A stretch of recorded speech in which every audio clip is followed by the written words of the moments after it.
वंदे मातरम विद्यार्थी मित्रों, धोरण 10 चेप्टर नंबर 5 समांतर श्रेणी। आज આપણે समांतर श्रेणी વિશે ચેપ્ટર ભણવાના છીએ। તો એની પહેલા સૌપ્રથમ વાતચીત કરીએ શ્રેણી કોને કહેવાય। તો શ્રેણી તો જ્યારે અમુક સંખ્યાઓ કોઈ ચોક્કસ નિયમ અનુસાર એક તરા બનાવે, એટલે મતલબમાં એક લાઈન બનાવે, એક સીધી હરોળ બનાવે, તો ત્યારે તે સંખ્યાઓ શ્રેણી રચે છે તેમ કહેવાય। મતલબમાં શું કીધું આપણને? જ્યારે અમુક સંખ્યાઓ કોઈ ચોક્કસ નિયમ અનુસાર, મતલબમાં એક જ લાઈનમાં ઊભું રહેવું કે આડી હરોળમાં બેસવું, એટલે કોઈ એક ચોક્કસ નિયમને ફોલો કરે અનુસાર એક તરા બનાવે, તો ત્યારે તે સંખ્યા શ્રેણી છે, શ્રેણીમાં છે તેવું કહેવાય। અને શ્રેણીમાં દરેક સંખ્યા એ શ્રેણીનું પદ છે, મતલબમાં પહેલું પદ, બીજું પદ, ત્રીજું પદ, ચોથું પદ, પાંચમું પદ થી જ્યાં સુધી તમારી શ્રેણી રચાતી હોય ત્યાં સુધી, મતલબમાં જે કઈ સંખ્યાઓ છે એ બધી જ સંખ્યાને શું કહેવાય? શ્રેણીનું પદ કહેવામાં આવે છે। આજે આપણો મેઇન ટોપિક છે સમાંતર શ્રેણી। તો સમાંતર શ્રેણી કોને કહેવાય મિત્રો? તો આપણે જાણીએ સમાંતર શ્રેણી કોને કહેવાય। તો જેમાં પ્રથમ પદ સિવાયનું પ્રત્યેક પદ આગળના પદમાં નિશ્ચિત સંખ્યા ઉમેરીને મેળવી શકાય તેવી સંખ્યાઓની યાદીને શું કહેવામાં આવે છે? સમાંતર શ્રેણી કહેવામાં આવે છે। શું કીધું મિત્રો? પ્રથમ પદ સિવાયનું, મતલબમાં પહેલું પદને બાદ કરતા બાકીની તમામ સંખ્યાને જે પદ હોય એના આગળના પદમાં અમુક નિશ્ચિત સંખ્યા ઉમેરવામાં આવે। દાખલા તરીકે હું કહું તો તમારી એક છે, પહેલું પદ તમારું એક છે, તો બીજું પદ 2, તો એકમાં તમે કેટલા ઉમેર્યા? 1, ત્યારે તમારું બીજું પદ બન્યું 2। એવી જ રીતના એમાં પાછો એક ઉમેરો તો કેટલા બને?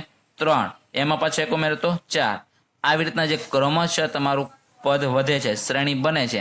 એટલે જે તમારું આ નિશ્ચિત સંખ્યા તમે ઉમેરીને જે શ્રેણી બનાવો છો એને શું કહેવામાં આવે છે? સમાંતર શ્રેણી કહેવામાં આવે છે। આ નિશ્ચિત સંખ્યાને આપણે શું કહેવાય? સમાંતર શ્રેણીનો સામાન્ય તફાવત, મતલબમાં એ બે પદ વચ્ચેનો તફાવત હોય એને શું કહેવાય? સામાન્ય તફાવત કહેવામાં આવે છે। સામાન્ય તફાવત ઘણીવાર ધન પણ હોઈ શકે, ઋણ પણ હોઈ શકે, અથવા તો શૂન્ય પણ હોઈ શકે। એવું ફિક્સ નથી હોતું કે દરેક વખતે ધન જ સંખ્યા તમારો સામાન્ય તફાવત હોય। ઘણીવાર તમારી ઋણ સંખ્યા પણ સામાન્ય તફાવત બની શકતી હોય। ઘણીવાર તમારી શ્રેણીઓ ઉતરતા ક્રમમાં હોય, જ્યારે તમારી શ્રેણી ચડતા ક્રમમાં આવે, મતલબમાં 2, 4, 6, 8, 10, 12, 15 થી અનંત સુધી, તો આ શ્રેણી કેવી કહેવાય? ચડતા ક્રમમાં શ્રેણી કહેવાય।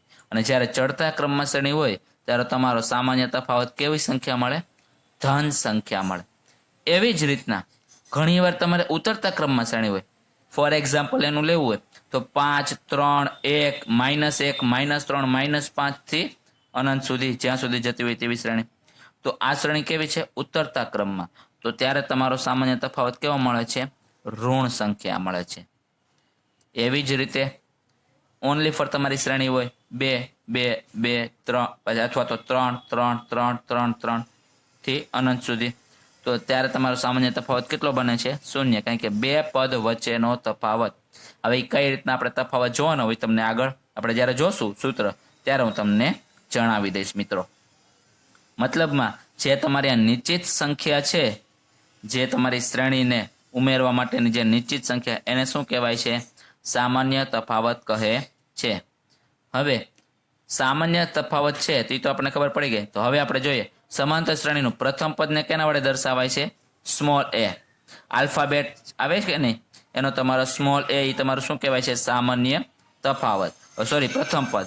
સમાંતર શ્રેણીનું પ્રથમ પદ કેના વડે દર્શાવાય છે? a વડે, તથા સામાન્ય તફાવતને કેના વડે દર્શાવાય છે? d વડે। બરાબર છે મિત્રો? આ બે વસ્તુ ખાસ યાદ રાખજો। શ્રેણીનું પ્રથમ પદને હંમેશા આપણે કેના વડે દર્શાવશું? a વડે, અને સામાન્ય તફાવતને કેટલા વડે દર્શાવશું? d વડે, કારણ કે આ જ બેનો આપણે ઉપયોગ કરવાના છીએ આ ચેપ્ટરની અંદર। એટલા માટે શ્રેણીનું કોઈ પણ શ્રેણીનું પ્રથમ પદ એટલે એને તમે a વડે દર્શાવશો, અને બે પદ વચ્ચેનો તફાવત એટલે એને સામાન્ય તફાવત એને આપણે કેના વડે દર્શાવશું? d વડે દર્શાવશું। તો હવે આપણે સમાંતર શ્રેણીના વ્યાપક સ્વરૂપ વિશે આપણે થોડી ઘણી વાતચીત કરીએ મિત્રો। તો વ્યાપક સ્વરૂપ, તો સમાંતર શ્રેણીમાં પ્રથમ પદ આપણે વાતચીત હમણાં કર્યા a, તથા સામાન્ય તફાવત d, આ બંને વસ્તુ લેતા હોય સમાંતર શ્રેણી માટે, પ્રથમ પદ કયું હોય એ અને સામાન્ય તફાવત કયો હોય ડી, તો તમને શ્રેણી કઈ રીતના મળે છે? પહેલું પદ એટલે એ, પ્રથમ પદ એટલે એ. હવે શું કરવાનું છે? સામાન્ય તફાવતને આપણે ઉમેરવાનું છે. તો બીજું પદ એટલે એ પ્લસ ડી. ત્રીજું પદ, હવે આમાં પાછો એક ડી ઉમેરો એટલે એક વાર ડી હતો, હવે એક વાર હજી ઉમેરો તો કેટલા થઈ જાય? 2d. તો એ પ્લસ 2d. પછી એ જ રીતના એ પ્લસ 3d, મતલબમાં ડી નો તમારે શું કરતો છે? આગળના પદમાં સતત ઉમેરો કરતા જવાનો છે. હવે તો આજે તમારું A plus 2d, A plus 3d up to જ્યાં સુધી છે એ તમારું શું દર્શાવે છે? સમાંતર શ્રેણી દર્શાવે છે. તો હવે જોઈશું શાંત સમાંતર શ્રેણી. શાંત સમાંતર શ્રેણી, તો જે સમાંતર શ્રેણીમાં પદની સંખ્યા કેવી હોય? નિશ્ચિત. તો તેવી શ્રેણીને શું કહેવાય? શાંત સમાંતર શ્રેણી કહે છે. અહીં શાંત એટલે તમારું નિશ્ચિત એવી વસ્તુ થાય. મતલબમાં જે વસ્તુ તમારી પાસે ફિક્સ હોય, અમુક સંખ્યા લગનની લિમિટ તમારી પાસે ફિક્સ હોય, એટલે જ કહેવામાં છે જે શ્રેણીમાં પદની સંખ્યા કેવી હોય? નિશ્ચિત. તો તેવી શ્રેણીને શું કહેવામાં આવે છે? શાંત સમાંતર શ્રેણી કહે છે. જો એનું આપણે નોંધ લખેલી છે, શાંત સમાંતર શ્રેણીમાં હંમેશા અંતિમ પદ આપેલું હોય છે. શું આપેલું હોય છે? અંતિમ પદ. મતલબમાં તમારી શ્રેણી ક્યાં સુધી જાય છે એમાં તમને અંતિમ પદ તમને આપેલું હોય છે. આ અંતિમ પદથી આગળ વધી શકાતું નથી. જ્યાં તમારું અંતિમ પદ હોય ત્યાં તમારું શું થઈ જાય? Full stop. મતલબમાં ત્યાંથી આગળ શ્રેણી વધી શકતી નથી. તો શાંત સમાંતર શ્રેણી હોય એમાં અંતિમ પદ આપેલું હોય છે. જ્યારે એના પછી બીજી એક શ્રેણી આવે છે. કઈ આવે છે? અનંત સમાંતર શ્રેણી. અનંત સમાંતર શ્રેણી. આ નામ ઉપરથી જ કંઈક ખબર પડી જાય. અનંત એટલે અનંત સુધી જવું, કે ભાઈ એની કોઈ નિશ્ચિત જ નહીં, કોઈ ફિક્સ જ નહીં ક્યાં સુધી આવે તે. તો એને આપણે વિશે માહિતી મેળવીએ. જે સમાંતર શ્રેણીમાં પદની સંખ્યા અનંત એટલે શું કહેવાય? અનિશ્ચિત, કે જો એ ફિક્સ જ નથી, કોઈ નિશ્ચિત જ નથી કેટલી સંખ્યા આવશે તે, તો તેવી શ્રેણીને અનંત સમાંતર શ્રેણી કહે છે. હવે આમાં કોઈ નિશ્ચિત ન હોય, ભાઈ 2 3 4 5 6 થી ડોટ થી પછી આગળ આપણે વધીએ તો આપણે કહી શકીએ કે ભાઈ આની કોઈ નિશ્ચિત જ નથી, ક્યાં સુધી આ શ્રેણી પૂરી થાય એ કોઈ ફિક્સ નથી. જ્યારે શાંત સમાંતર શ્રેણીમાં ફિક્સ હોય કે ભાઈ 2 4 6 8 છેલ્લે 50 લખી દઈએ, તો એનો મતલબ એમ કે શ્રેણીની શરૂઆત 2 થી થાય છે અને શ્રેણીનો અંત 50 થાય છે. તો એવી શ્રેણીને શું કહેવાય? શાંત સમાંતર શ્રેણી. જ્યારે અનંત સમાંતર શ્રેણીમાં 2 4 6 8 પછી તમારી કોઈ સંખ્યા આપવામાં ન આવે અને અનંત સુધી જતી હોય તો તેવી શ્રેણીને આપણે અનંત સમાંતર શ્રેણી કહીએ છીએ. હવે આ તો બધી વાતચીત વ્યાખ્યા વિશે, ભાઈ સમાંતર શ્રેણી કોને કહેવાય, શ્રેણી કોને કહેવાય, આપણે આ વ્યાખ્યાઓ તો જાણી, પણ હવે આ ચેપ્ટરની અંદર જે આપણે સૂત્રનો ઉપયોગ કરવાનો છે એ સૂત્ર વિશે થોડીક માહિતી મેળવીએ. મિત્રો, આ ચેપ્ટર એકદમ સરળ અને ઇઝીલી છે, કારણ કે આમાં સૂત્ર પણ બહુ ઓછા છે. હું કહું તો મારા માનવા મુજબ 2 થી 3 જ સૂત્રનો આપણે ઉપયોગ કરીને આખો ચેપ્ટરની ગણતરી કરી શકીએ અને બોર્ડની અંદર મિનિમમ 6 માર્ક્સની અંદર આ ચેપ્ટર પૂછાય છે. મિત્રો ખાસ યાદ રાખજો, કેટલા માર્ક્સનું પૂછાય છે? 6 માર્ક્સની અંદર, જેમાં 1 થી 2 MCQ અથવા તો 1 ગુણના પ્રશ્ન આવી શકે છે, 1 2 ગુણનો પ્રશ્ન આવી શકે છે અને એક તમને 3 ગુણની અંદર પ્રશ્ન પૂછાય છે. તો મિત્રો ખાસ આ ચેપ્ટર પર થોડુંક ભાર આપજો, કારણ કે એકદમ સરળ ચેપ્ટર છે, તમને ઝડપથી આવડી જાય એવું ચેપ્ટર છે. તો હવે આપણે જોઈશું સમાંતર શ્રેણીમાં nમું પદ મેળવવા માટેનું આપણે સૂત્ર જોઈએ.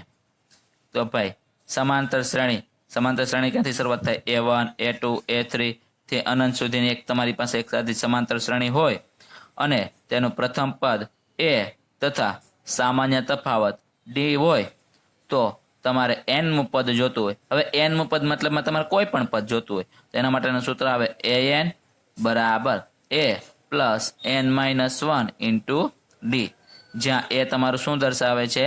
પ્રથમ પદ, અને d તમારું શું દર્શાવે છે? સામાન્ય તફાવત. n એટલે આપણે કેટલામું પદ? દાખલા તરીકે મારે 5મું પદ જોતું હોય તો અહીંયા n બરાબર કેટલા મૂકવાના? 5 બરાબર છે। એવી જ રીતના મારે ત્રીજું પદ જોતું હોય, આનું એક ઉદાહરણ તમને સમજાવું, ભાઈ એક્ઝામ્પલ તરીકે તમારે લેવું હોય તો આપણે આ A3 વાળું શોધીએ તો A3 બરાબર A પ્લસ n ની જગ્યાએ કેટલા મૂકવાના 3 માઇનસ 1 ઇન્ટુ ડી, તો A પ્લસ 3 માઇનસ 1 એટલે કેટલા થાય 2 2D, તો A3 બરાબર શું થાય 2D। હવે તમારી પાસે A અને D ની કિંમતો ઓલરેડી સમાંતર શ્રેણીમાં આપેલી હોય। હવે મિત્રો તમને એમ થાય કે D કઈ રીતના મેળવવું, કારણ કે અત્યાર સુધી આપણે પ્રથમ પદ તો મેળવી લઈએ, ભાઈ આ શ્રેણી આપી એમાં જે પહેલું પદ હોય એ તમારું શું થાય પ્રથમ પદ। ફોર એક્ઝામ્પલ એની હું તમને એકાદી શ્રેણી બતાવું 2 4 6 8 અનંત સુધી, તો જે શ્રેણીનું પહેલું પદ છે આને શું કહેવાય પ્રથમ પદ કહેવાય। શું કહેવાય પ્રથમ પદ। હા, તો આપણે એ તો આપણે ડાયરેક્ટલી મેળવતા આવડે છે, પણ ડી મેળવવા માટે તમારી પાસે સૂત્ર છે am માઇનસ an છેદમાં m માઇનસ n। મતલબમાં આ પણ એકદમ સરળ છે કે બીજા પદમાંથી પહેલું પદ બાદ કરો અને છેદમાં 2 માઇનસ 1 કરો એટલે તમને શું મળે સામાન્ય તફાવત। બરાબર છે મિત્રો। આ શ્રેણી માટે સામાન્ય તફાવત શોધવો હોય તો 4 માંથી 2 બાદ કરો, તફાવત કેટલો આવે 2, અથવા તો 6 માંથી 2 બાદ કરો તો પણ 2, 8 માંથી 6 બાદ કરો કેટલા મળે 2। મતલબમાં આખી શ્રેણીમાં સામાન્ય તફાવત કેવો મળે સરખો, તો અને તો જ આ શ્રેણીને સમાંતર શ્રેણી કહેવાય। તો ડી મેળવવા માટેનું સૂત્ર છે am માઇનસ an છેદમાં m માઇનસ n। આ બે સૂત્રની મદદથી તમે ડાયરેક્ટલી પહેલા તો તમારે ડી મેળવવાનો થાય, પછી તમારે n નો ઉપયોગ કરીને તમારે n માં પછી જે પણ કાંઈ શોધવું હોય એ તમે મેળવી શકો છો।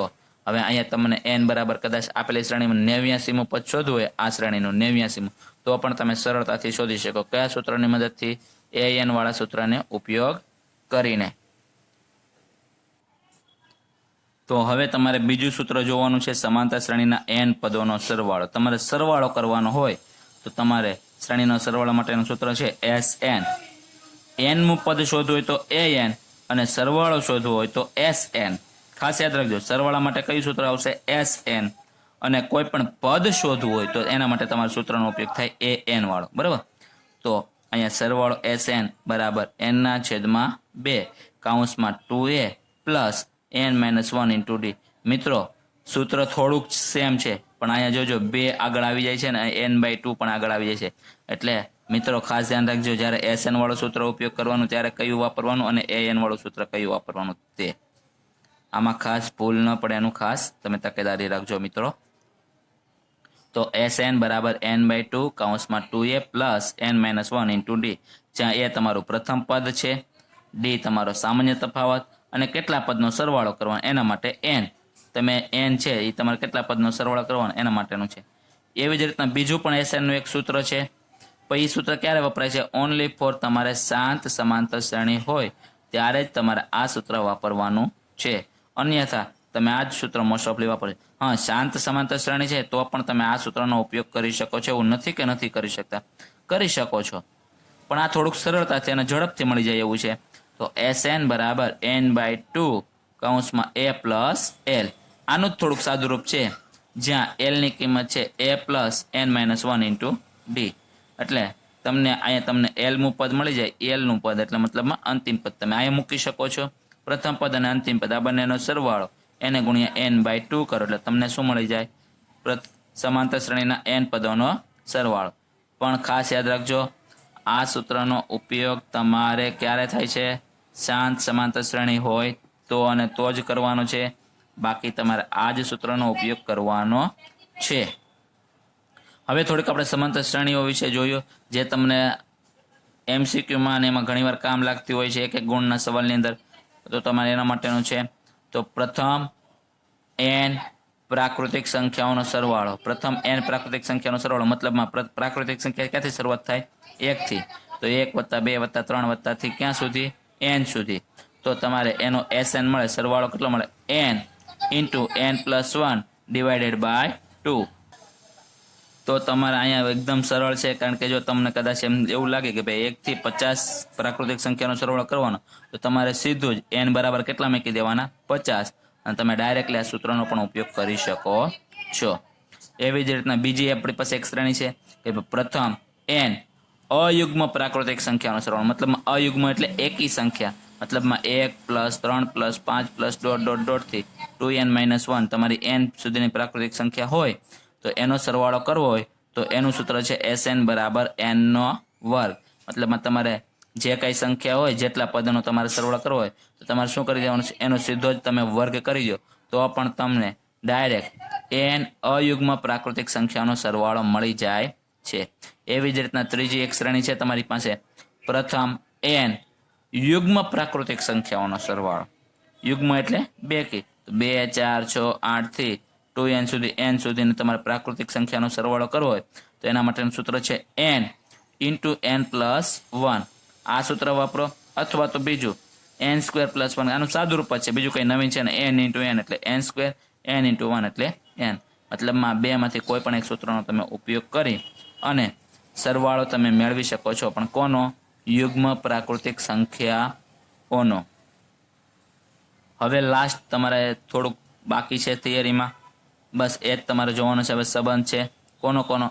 Sn અને an. એમ બી આપણે આખા ચેપ્ટરની અંદર આ બેનો જ ઉપયોગ કરવાનો છે, કાં તો an મેળવવાનું છે કાં તો Sn વાળા.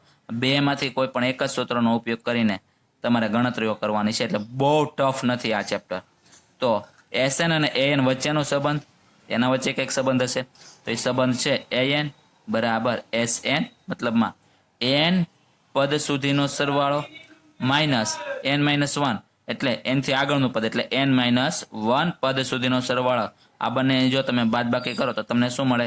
an-મું પદ મળે છે, જ્યાં n તમારો હંમેશા કેવો હશે? >1. કેમ? જો તમે n = 1 લેશો તો પ્રથમ પદ, શ્રેણીનું પ્રથમ પદ અને શ્રેણીના સરવાળાનું પ્રથમ પદ આ બંને કેવું મળે? સમાન. પરંતુ જ્યારે તમે n 1 કરતાં મોટો લેશો ત્યારે તમારે શ્રેણીનું બીજું પદ અને શ્રેણીના બે પદનો સરવાળો આ બંને પદ કેવા મળે છે? અલગ અલગ. એટલા માટે તમારે અહીંયા n હંમેશા કેવું લેવામાં આવે છે? 1. તો જ તમારે આ તમને સંબંધ સાર્થક પુરવાર થશે. એની સિવાય મિત્રો એક છે તમારે મધ્યક મેળવવા માટેનું. આ પણ તમને ઘણીવાર એક ગુણની અંદર સવાલ આવી શકે છે, અથવા તો તમને ઘણીવાર પૂછાઈ શકે છે કે ભાઈ a, b અને c, અથવા તો તમને અહીં બીજું કોઈ પણ આપી શકે. હું એક એક્ઝામ્પલ લઉં છું. ભાઈ a, b અને c એ સમાંતર શ્રેણી રચે. સમાંતર શ્રેણી એટલે જો આ લાઇનમાં જ છે, a પછી b, b પછી c એટલે ક્રમિક જ છે, બરાબર? તો a, b, c એ સમાંતર શ્રેણી રચે તો b ને a તથા c નો સમાંતર મધ્યક કહે છે. મતલબમાં કોને? વચ્ચેનું જે પદ છે એ પહેલા અને છેલ્લા પદનો શું કહે છે? સમાંતર મધ્યક કહેવામાં આવે છે. તો b = a + c / 2 પણ કહેવાય, બરાબર? એટલે તમારે ઘણીવાર આમાંથી ત્રણમાંથી કોઈ પણ એક પદ ન આપેલું હોય અને જે એક પદ શોધવું હોય તો તમે આ સૂત્રનો ઉપયોગ કરીને મેળવી શકો છો.